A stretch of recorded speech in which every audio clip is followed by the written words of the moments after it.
Ito guys, may alimango akong yung pula. Pag tawagin dito sa Aklan, yung manabigi. Mapagsik na alimango.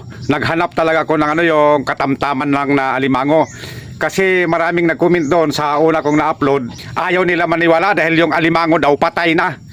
At saka sabi ng iba, dapat daw maliit lang. Yung iniisip siguro nila para makagat ako, siyempre maliit lang. Yun ang iniisip nila dahil malaki yung naipakita ko na eh. Ito, tingnan niyo guys ha. Subukan natin ha. O yan! Yung ano niya, yung sipit niya, mabilis siya, mapagsik siya eh. Tingnan niyo ha. Tingnan niyo. Yon! Yon! Umano yung ano niya. Yon! Kumakagat! Mabilis! Yon! Oh!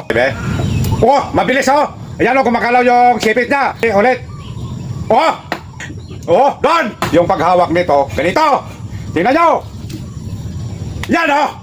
Hindi siya hindi siya makakagat dahil yung sipit niya lagpas. Yan lang sinasabi ko. Kahit anong klaseng bagsik ng alimango, yung humuhuli sa kanya, mas mabagsik din. Ayan. Kahit na ilang ulit yan, ayan o, tingnan nyo lang mabuti. Hindi siya makagalaw o. Dahil yung sipit niya lagpas sa kamay mo, hindi ka makagat. Kahit anong klase pang alimango yan, dalhin nyo sa akin. Ako ang huhuli. Pero dapat mabilisan doon ang kamay magtanggal eh. Dahil pag mahuli ka nito kahit kunti lang, maaabot yung kamay mo. Pag makagat niya, lagot ka. Yan o, di siya nakakagat eh. Kahit ilang beses yan, ulitin. Wala yan, hindi yan makakagat. Ayan o, tingnan nyo, ulitin ko ha. Yan o, hindi siya makakagat. Ano, gusto nyo, ulit pa, isa pa. Tingnan nyo, ganito ang paghuli. Yan o, hindi talaga makagalaw yan.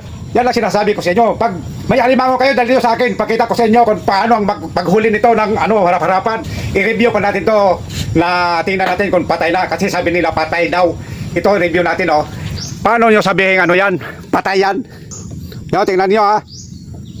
Yan o, gumagalaw, nagalagatok lang yung kawayan pag inano niya, kinagat eh.